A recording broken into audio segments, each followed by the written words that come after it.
They got him. The manhunt is officially over, and that is very good news. President Trump making the surprise announcement on Fox and Friends. This is so classic Trump. You know, somebody called him right before he went out there and said, Mr. President, we think we got the Charlie Kirk assassin. And then he just revealed it. I can just picture like Kash Patel in his office, like, what is he doing? What? Who told? Why? Why did he tell? We have that. Okay, let's watch it. Any updates on the suspect? Yeah. Can I always say, I think, just to protect us all, and so Fox doesn't get sued, and we all don't get sued, and everything else. But I think with a high degree of certainty, we have him in custody, right? In custody. Everyone did a great job. We worked with the local police, the governor. Everybody did a great job. You know, getting somebody that you start off with absolutely nothing. And we started off with a clip that made him look like an ant that was almost useless. We just saw there was somebody up there.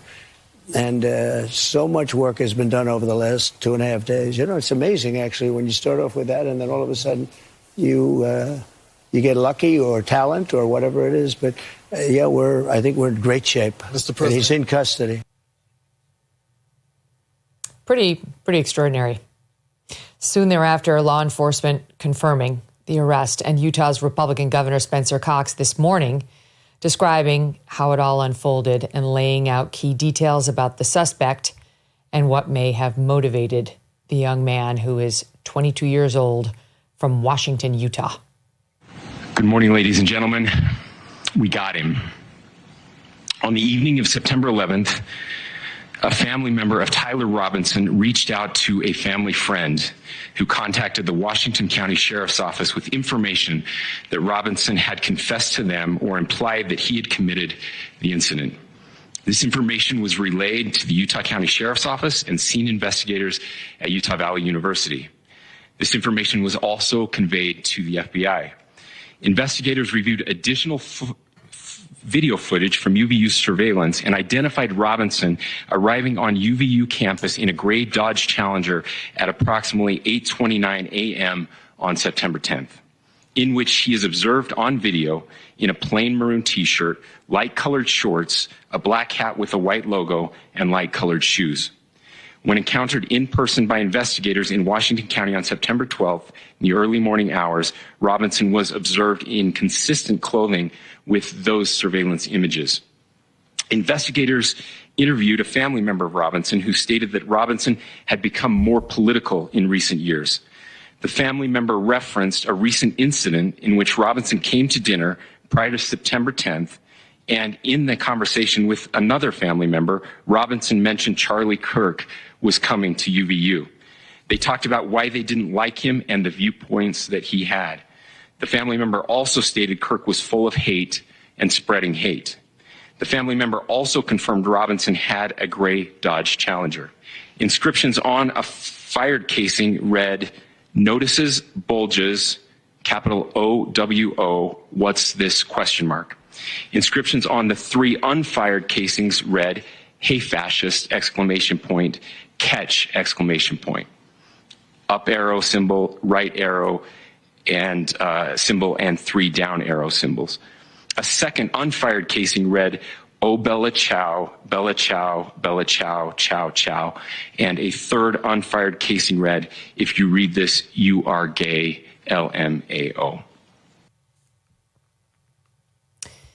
Today, we'll bring you the latest and more of Charlie Kirk, the man, the husband, the patriot, as we remember his extraordinary life.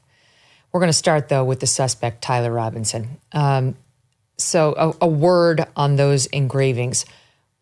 First of all, yesterday, Stephen Crowder was correct that there were casings, that they had engravings on them, and at least one piece of what was on there was correct, the anti-fascist writings and logos. As for the trans reference, that's unclear. The bullet that they said hit Charlie had words on it that were notices, bulges, OWO, what is this? And that appears to be a reference to furry culture, which is part of the trans community. It's a bizarre sort of offshoot of the weird trans thing. You can see this from online. It's a meme, and it has some meaning for these weird, bizarre, furry culture people. And also it's used by gamers connected to that culture. Who the fuck knows? I'm sorry, but it's something very bizarre. And we're trying, my mom always used to say when I was growing up, I cannot respond to irrational behavior rationally. And that in a way is what we're trying to do here, because we're human and we're seeking meaning, and we really don't want this to happen again. So we all feel like if we can find the reason behind this one, then we can prevent the next one, because we'll just stop doing the thing that led to the first one. We'll figure out what was the ideology. Okay, we'll look for that ideology and we'll guard against it. That's only natural. All of us want to do that. So I don't know. I don't know what this guy was into. I don't know why he was familiar with furry culture memes. He certainly seems to have been a gamer. If you read online how people are reacting to the symbols that he was using on his casings, because the other three are as follows. Hey, fascist, catch, with 3 down arrow symbols. Then there was another one. Oh, Bella Ciao, Ciao like the Italian CIAO. Bella Ciao, Ciao Ciao, which is a reference to an Italian anti-fascist song used against the Nazis. And then the unfired third casing had inscribed on it, if you read this, you are gay. LMAO, laughing my ass off. So a reference to being gay, a reference to furry culture, and 2 references to fascism. Bottom line is Crowder was right. And by the way, those who are ripping on him are wrong. But it doesn't tell us that much. I've got to be honest. It's like what we learned today was he doesn't come from a political family. Michael Schellenberger has been scouring the social media and says he couldn't find one political post in the past 13 years from the mom or the dad. The mom works helping people with disabilities. The dad is in law enforcement for 27 years, but neither appears to be political at all. And even the son, the murderer, Tyler, does not appear to have been political at all until recent years. People are pointing to the fact that he wore a Trump costume.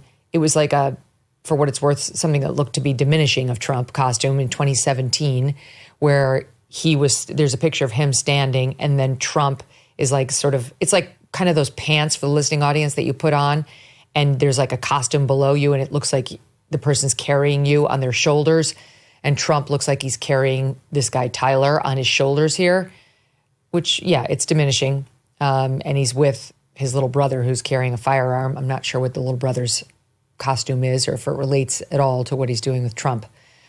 In any event, we have no reason to believe this family was political. According to Schellenberger, the shooter here was not a registered Democrat or a registered Republican. He was registered unaffiliated. But you heard the governor describing family members saying that he had gotten more political recently, that he had become more political in recent years, according to family members, that he did not like Charlie Kirk and was explaining at a recent dinner what he did not like about him. He said Charlie was full of hate and spreading hate, and that was as specific as they got. I mean, what's really annoying right now is online, you've got the leftist mob saying he was a white MAGA Republican Christian gun lover. Go fuck yourselves. Okay, that's not correct. He was white. I think the family was Christian. I haven't seen any evidence that they're Republicans, certainly not that he was a Republican, or that they had any love for Donald Trump. If anything, that costume suggests the opposite. And the whole fascist reference is obviously in connection with Charlie's support of Trump. If there's one thing we knew about Charlie, besides the fact that he was a Christian, was that he loved Donald Trump and proselytized for Donald Trump endlessly. And the left is the one that's been pushing the narrative that he is a fascist at every turn. I mean, read the New York Times, read the Washington Post, read the Huffington Post, read anything online. Go on X for 1 hour. Type in fascist in the search bar. See what you come up with. This is a leftist narrative about Trump, and about Charlie. When inflation jumps, when you hear the national debt is over $37 trillion, do you ever think maybe now would be a good time to buy some gold? Well, you'd be right. Whether as a hedge against inflation, peace of mind during global instability, or just for sensible diversification, Birch Gold Group believes every American should own physical gold. And so they created something special. Until September 30th, if you're a first-time gold buyer, Birch Gold is offering a rebate of up to $10,000 in free metals on qualifying purchases. To claim eligibility and start the process, request an info kit right now. Just text MK to 989898. Plus, Birch Gold can help you roll an existing IRA or 401k into an IRA in gold, and you're still eligible for a rebate in free metals of up to 10 grand. So make right now your first time to buy gold and take advantage of a rebate up to $10,000 when you buy before September 30th. Text MK to the number 989898 to claim your eligibility and get your free info kit.